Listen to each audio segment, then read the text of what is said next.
there. I'm Cindy Linden, and this is a Cookalong podcast second helping. I'm supposed to be doing a quick bite today because I reposted my full recipe for brandied ginger pumpkin pie a week ago.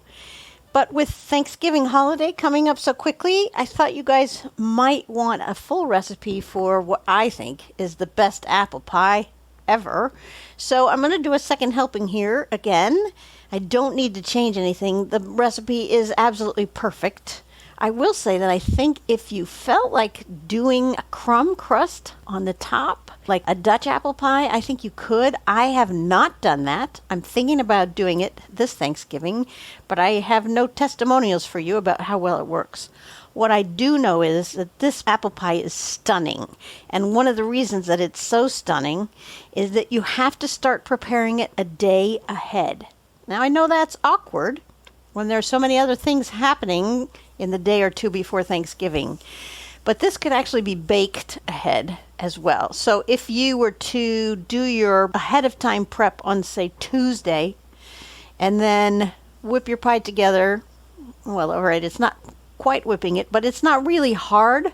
It just is a lot of apples to deal with. You could probably bake that Wednesday before you're really baking anything else except your pumpkin pie, which you already have the recipe for from last week.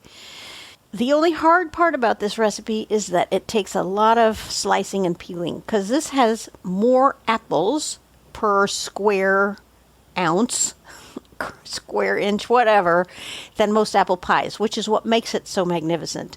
So I really am playing it this week completely off schedule because I think you may want to try this. If you're going to do an apple pie for Thanksgiving, please give this a try.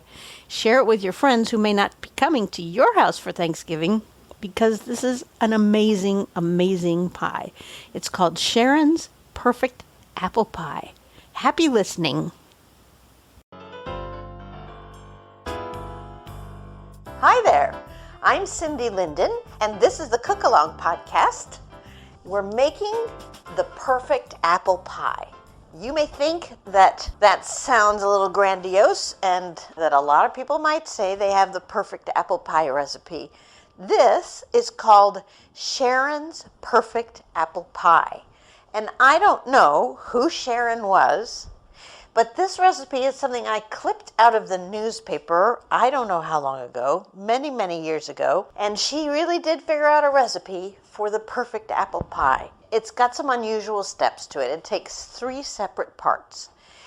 The third part is putting the filling in the pie crust. The second part is making the pie crust. The first part is actually kind of a do-ahead because you have to set the apples to sort of marinade 8 to 12 hours before you're ready to make your pie. So it becomes important to start it as early as the night before, assuming that you can get to it within about 12 hours. You probably don't want to soak it a lot longer than that. This process of getting the apples into the seasonings 8 to 12 hours ahead of time allows them to sort of absorb some of the flavors and, most importantly, to get kind of floppy, and they break down a little bit and they get limp and floppy. And that makes the magic in this pie because it means that you can get a lot more apples into the filling of the pie than you can if they are firm when you put them in. So we're here right now. It's evening. It's 8 o'clock at night. And we're here to do the preparation work to get the filling ready. And then I'm going to ask you to go away for a whole 8 to 12 hours and come back to me in the morning, and we will put this into a pie crust and turn it into one of the best pies you've ever had. I am not a huge apple pie fan. I like apple pie. It's not that I dislike it in any way. I love apple pie. However, if you put apple pie on a counter, a piece of apple pie, a piece of cherry pie, a piece of pumpkin pie, a piece of blueberry pie, a piece of peach pie, I will take all of the others before I take the apple pie. However, if you told me when you pointed out this array of pies that this was Sharon's perfect apple pie I was looking at. That decision would be a lot harder for me. And you know what I'd probably do is cut all of the pieces of pie in half and have half of all of them, honestly.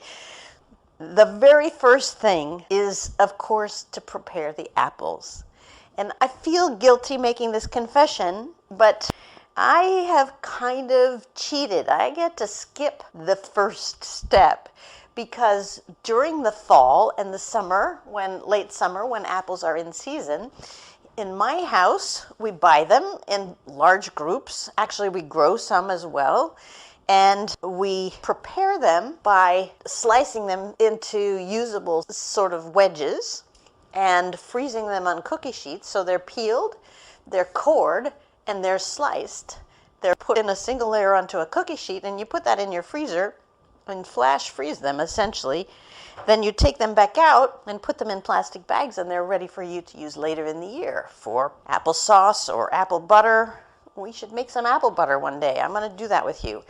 And apple pie, like we're doing tonight. I will tell you, it's 2 days before Thanksgiving. And we are going to have pumpkin pie on Thanksgiving, but we are also going to have this apple pie because not everybody is all that wild about pumpkin pie. I don't understand that. Pumpkin is maybe my favorite pie. I think that's probably true. But I want to honor people who are not as enthusiastic about it as I am. So let's go back to talking about what you need to do right now. If you haven't got the benefit of pre-sliced apples, the first thing you need to do is peel, core, and slice about 9 cups of apples. That's about 9 apples. And if you can, the best flavor for this pie is going to come from mixing varieties. So don't make it all one kind. I am using 2 kinds today. I have Jonathan's, which are hard to find except in a very small window of time in the early fall. And I have Rome's, Rome Beauties, I think is their official full name. And I'm going to mix those together. You can use Gravenstein's, or those make good pie. You can use Granny Smith's, although those are pretty tart.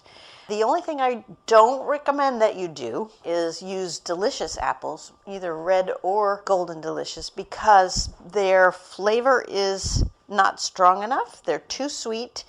They don't have enough flavor, and their consistency won't hold up as you're baking them. Now, I'm going to jump ahead. If you need to stop here and go slice a bunch of apples, that's fine. Don't cut them too thick. You just need sort of like finger width wedges. Obviously, you don't want the stiff, crunchy bits of the core in there, and no skin. If you have a little, it won't hurt anything. And so you go do that and then come back to me. For those of you who are as lucky as I am and have apples that you can go ahead and use now, I'm going to tell you what we're going to do with them. Now, I haven't measured these out, so I'm going to do this. You know what? I'm going to tell you right now, the last time I made this, which was actually a year ago for Thanksgiving, I made a huge version of this pie. I made it in a 9 or 10 inch, I think a 10 inch springform pan like you would use for a full-size cheesecake. And it was gorgeous and it was glorious. And I will include some photos of that on the website, which is, by the way, www.thecookalongpodcast.com. You will find a photo of last year's, you will find a photo of this year's, and some photos we take along the way. And also, and this is what I started out to tell you, I will put the amounts, not only for the ingredients I'm about to list for you, that will be on there, but I'm also going to put the amounts for the large size pie that I made in the cheesecake pan, because it's really impressive on the table, and it serves probably 12 people at least. We had quite a lot of leftovers last year. So I will put that in the notes at the bottom. I'm going to put the ingredient amounts for that larger pie. So that's just for you to go look. All right, now, 9 cups of apples. Let's see what I've got in the rooms. I bought the rooms specifically so that I would have them to go with the Jonathans in this recipe. So there's 2. I'm putting them in a very large glass bowl because what they're going to do, I don't want to lose count. Hold on. 2, 4. All right, perfect. Oh, perfect. I have just about 4.5, not quite 5 cups of the Rome apples sliced up, which means it'll be about half because I'm going for 9 cups of sliced apples. I'm going to stop in a minute when I can stop counting and tell you what your full ingredient list is. Okay, so that's 6. I can't do it right now because I can't stop thinking about what I'm doing. There's, aside from the one I just threw on the floor, there's 8. And I'm going to rinse off the one I dropped on the floor. I'm not wasting any here. All right, there's 8 cups. Now, the last cup of the Jonathans. We get the Jonathans at a nursery, actually, that does an apple festival. We've also found them on a drive. This is kind of fun. There's a drive not far from where I live. I live in Portland, and there's a place about 40 minutes away called Hood River. And between Hood River and the mountain of Mount Hood, there is a drive that is many fruit stands that are all kind of bundled together because they're all growing trees of fruit, called the Fruit Loop. So we try to get out and get some fruit from the Fruit Loop in the fall and sometimes in the summer as well because you can get amazing peaches on that drive. So I have now in front of me this large bowl of frozen sliced apples. Yours will not be frozen. Actually, that's better because mine will need a little more time probably because they're not going to start soaking things up until they defrost. Here's your list of ingredients for this pie. 1/2 cup of granulated sugar, 1/2 cup of firmly packed brown sugar, 1 to 1.5 teaspoons of ground cinnamon, and that will depend on what kind you're using. If you're using a really strong cinnamon, like a Vietnamese, a Saigon kind of cinnamon, you may want to just use a teaspoon. If you're using your sort of average everyday blended cinnamon or grocery store cinnamon, you could go up to a teaspoon and a half. Depends on how much you like cinnamon. You need 1/4 teaspoon of ground nutmeg. That's optional, but it's a really nice complexity. It adds a little depth to the flavor of the pie. A teaspoon of vanilla, 1/4 teaspoon of salt, 2 tablespoons of lemon juice, and 3 tablespoons of flour. Then we're going to need a pie crust, and we'll make that recipe separately, but you can find the recipe for that on my website. The one we're going to use is called, I think it's called Cindy's Favorite Pie Crust for a 2-crust pie. For that, you need flour and vegetable oil. I don't remember the amounts. I think it's 1/2 cup of vegetable oil, though, and like a 1 3/4 or 1 2/3 or something of flour and a tiny bit of salt. And then you'll need some butter, about 1 tablespoon of butter or margarine. In addition to ingredients, we should talk about equipment. You'll need for this a rolling pin for the pie crust, and you'll need some form of plastic wrap, parchment paper, wax paper, something like that to roll the crust in. And most importantly, the pie pan that you use needs to be at least 9 inches across and at least 1.5 inches deep.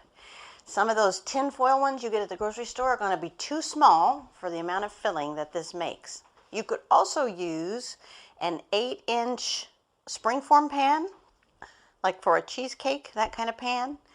To make the bigger version of this pie with the larger quantity of ingredients, you're going to want a springform pan that's about 9.5 inches wide. You'll also need a slotted spoon.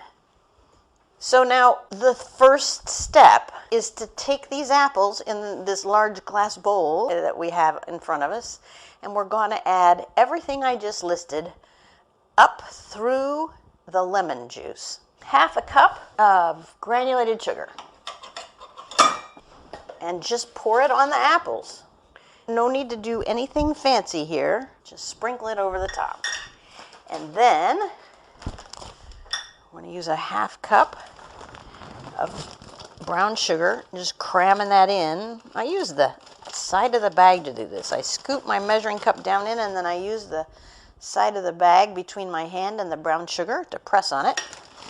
And I am going to use a blended cinnamon that comes from Penzeys, which I happen to like very much. It's a combination of 4 different kinds of cinnamon, some very strong and some very mild, but I like cinnamon, so I think I'm going to use 1.5 teaspoons. I'm using half teaspoons, so I need 3 of them. That's too much. 2. There's 3. All right, and then my 1/4 teaspoon of nutmeg, 1/4 teaspoon of salt. I know I'm out of order. I'm out of order from what I told you, but I have the 1/4 teaspoon in my hand. 1 teaspoon of vanilla.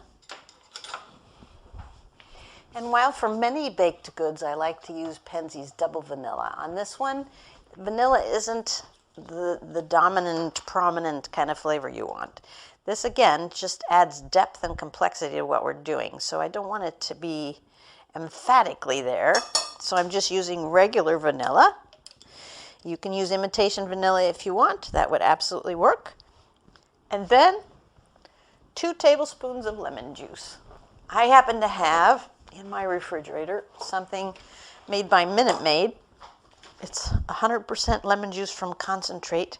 I like it because it keeps for a really long time, keeps in the freezer, and then when you're ready for it, you can just put it in your refrigerator and let it defrost, and then you always have lemon juice in this sort of little squirt bottle, and I don't feel as guilty about using this as I would using those little lemon-shaped things, which they're probably fine, but I feel weird about it. You can also, of course, squeeze a lemon. That would be even better if you happen to have one. And 2 tablespoons of juice is about 1 lemon. The lemon juice goes in. And that is almost the end of step 1. All we have to do now is stir this up to distribute the sugars, the cinnamon, the lemon juice. It's not going to be really moist. It's going to be stiff. The sugar isn't going to want to look like it's going to mix in. You're going to worry that it's not going to be spread all the way around. Don't worry about it, because as the apples sit, they're going to start to make juice. And when you're done, you're going to have a juicy marinade that they're sitting in, and that's what we will put in the pie. Mix it as well as you can. Like I said, it's not going to mix really well. And then cover it. You can put plastic wrap on it. It doesn't need to be covered really tightly. You can just put a couple of paper towels over the top of the bowl. It's not important. It should be covered to keep dust off of it. And then leave it out at room temperature. We're not going to refrigerate this. This is going to sit at room temperature overnight. Or, if you're doing this during the day and you start early enough, 8 to 12 hours, probably 8, if you're doing this all in one day. It can be done. I've done it, but it's better to do it the night ahead. It just means less work day of making the pie. I'm going to go away now and see you back here in 8 to 12 hours, and by that time you'll have soupy apples, and I'll tell you what we're going to do with them. We're going to have some fun, and I'm really eager for you to get a taste of this pie and to share it with your family or your friends or whatever.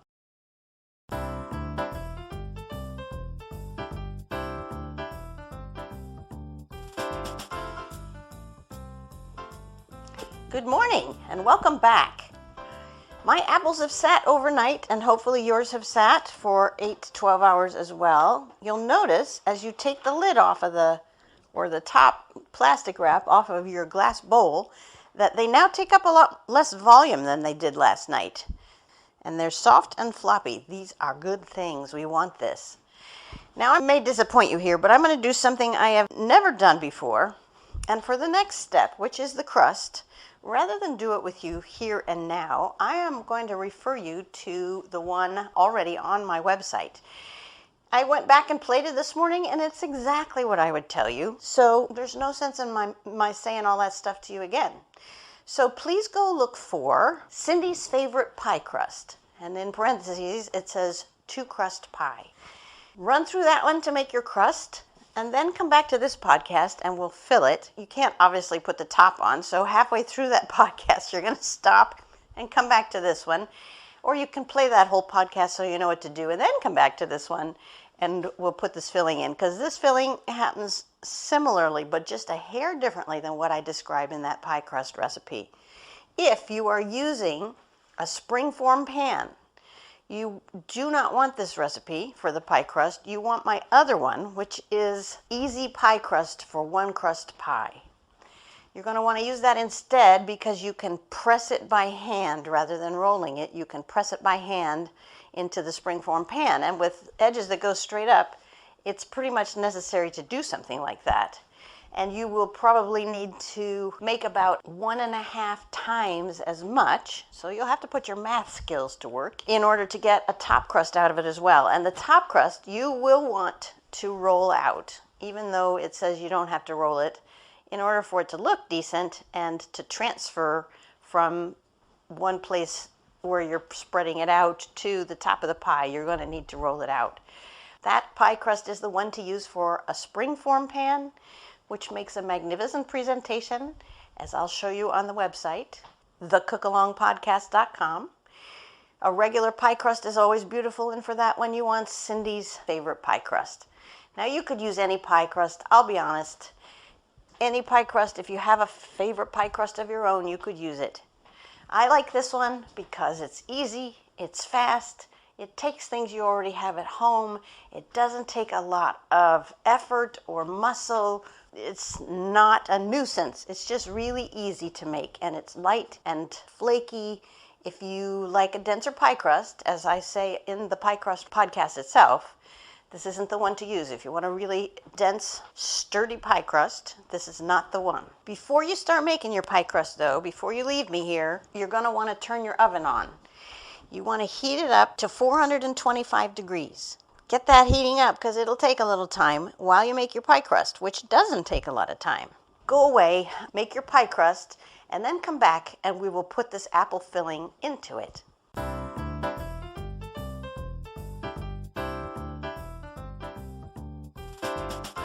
All right, here is where your slotted spoon comes into play.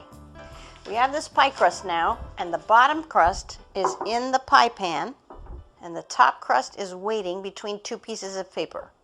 Get your bowl of apples and your slotted spoon, scoop the apples out of the sauce. We want to leave the sauce behind and put the apples in the pie pan bottom. I don't know if there's something else you could use if you don't have a slotted spoon, some sort of strainer, I suppose, but the juice is really important. You don't want to lose it. It's like the main thing. So this will take a few minutes because you have to sort of drain each spoonful of apples so that the juice goes back in the bowl. There we go. There was no juice last night at all. And here we go. We got quite a lot of syrup here now in the bottom. That is a combination of apple juice, sugar, and cinnamon. Oh, and that little vanilla and the little lemon juice. Your pie, as you're filling it, the fruit, just the apples by themselves, should come up to level with the top of the pie crust or mounded slightly. If it's more than that, you've got too much fruit, and you'll need to figure out what else to do with it. You could probably turn it into a nice applesauce, or if you have any leftover crust, you could pop it into some small little ramekin of some sort and make a personal apple pie. That would be kind of fun.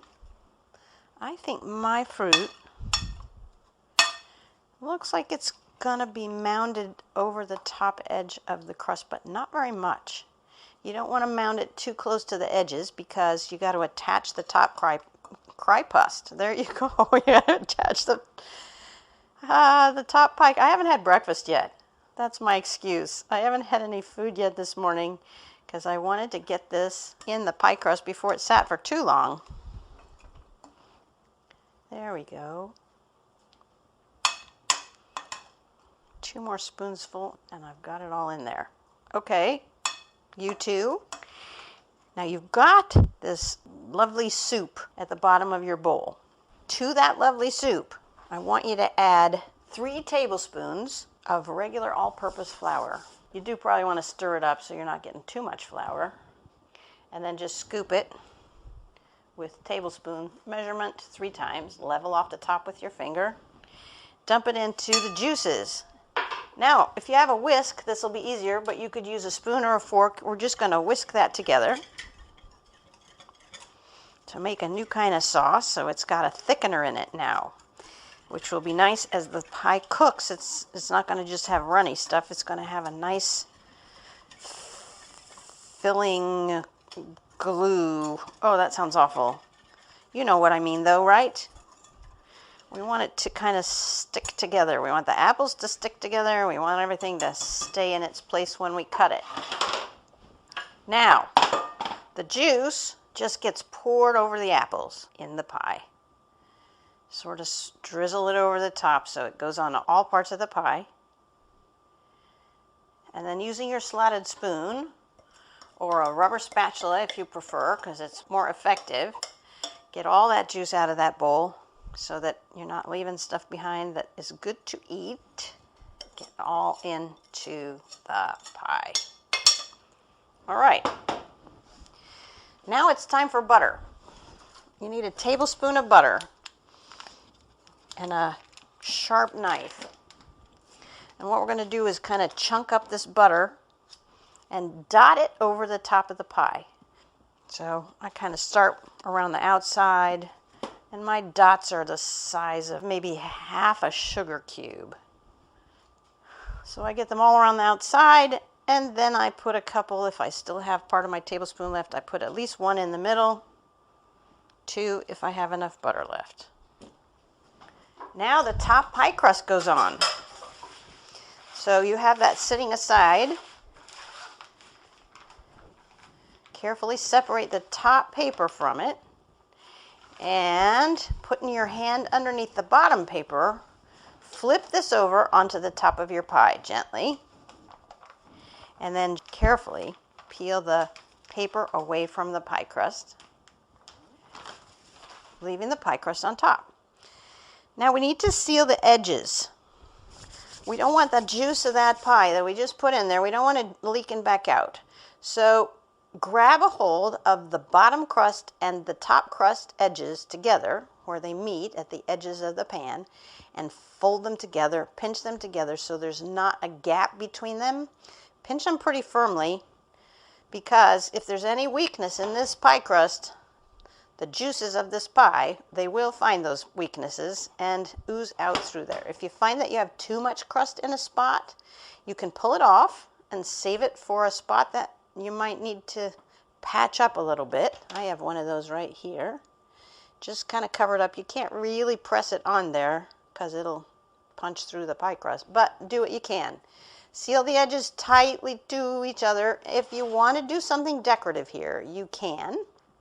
I don't have enough pie crust to do that, so I am just pinching the edges together really well and leaving it be. I trust that the taste will make up for whatever shortcomings it may have in appearance. All the way around. Oh, that's gonna be a spot where it leaks out. Oh well. Because of the leaks that are probable with this, and actually with any fruit pie, I highly recommend that in your oven, it's a smart idea to put a cookie sheet, something flat and empty, on the bottom shelf right underneath the pie, so that when it drips, it isn't dripping on the floor of your oven where it will smoke. It's much better on the cookie sheet where you can take it out later and wash it, scrape it clean, whatever. All right, 2 other steps. Now you have the pie crust top on. Take a sharp knife, the one you used for the butter will work, and cut some slits into the top crust. I do it in sort of a cross pattern, I guess. You can do them in any decoration you like, but what you're doing is allowing the steam to vent. That will help reduce the possibility that it's gonna ooze over and spill all over the place. And then moisten your fingers with just a little bit of water and drip that onto the top of the pie, and use your wet hand to sort of pat it around so that the whole top of that pie crust is a little bit wet. And then take some sugar, a spoonful of sugar. Sorry for that earworm. Spoonful of sugar. If you have some decorator sugar, which I do if I can find it. It's like a large crystal sugar. That's always fun. It looks pretty and it makes a nice crunch. But if you have regular sugar only, that's fine. Sprinkle just whatever feels right to you onto the top of this pie. It'll make a nice little crunch. It looks pretty and is fun. Make a little sprinkling over the entire pie, and when your oven is ready, this pie is going in the oven. You're going to take the middle rack of your oven and move it down. Now you still need an empty rack on the bottom, but move this to about the bottom third of your oven. And then put your cookie sheet to catch the drippings on the bottom shelf that you left in place, right under where you're going to put the pie. If you want to, you can tear some 2-inch wide strips of aluminum foil and kind of fold them in place around the edges of your crust. That will keep the edges from getting too brown for you. The pie goes on the oven rack that you lowered, and you're going to bake it for 15 minutes. So set your timer for 15 minutes. When the timer goes off, come back and lower your oven temperature to 350. Don't open the oven, just lower the temperature to 350 and set your timer for another 45 minutes. That might not be enough. It depends on how tall your pie is. You kind of want to poke a little, you could use a fork, but if you have any kind of skewer, it'll be better. What you want to do is find a place where the pie is already open, like one of those slits in the top, and poke something in there and see if the apples are tender. When the apples are tender, you can take the pie out. That could take up to an hour rather than that 45 minutes. At that point, take it out of the oven, put it on a rack where it can sit and cool to whatever temperature you prefer to eat it at. It's certainly good cold. It's certainly good hot. Warm, not hot. Not hot, I don't recommend that. You won't be able to taste it. But warm is always good.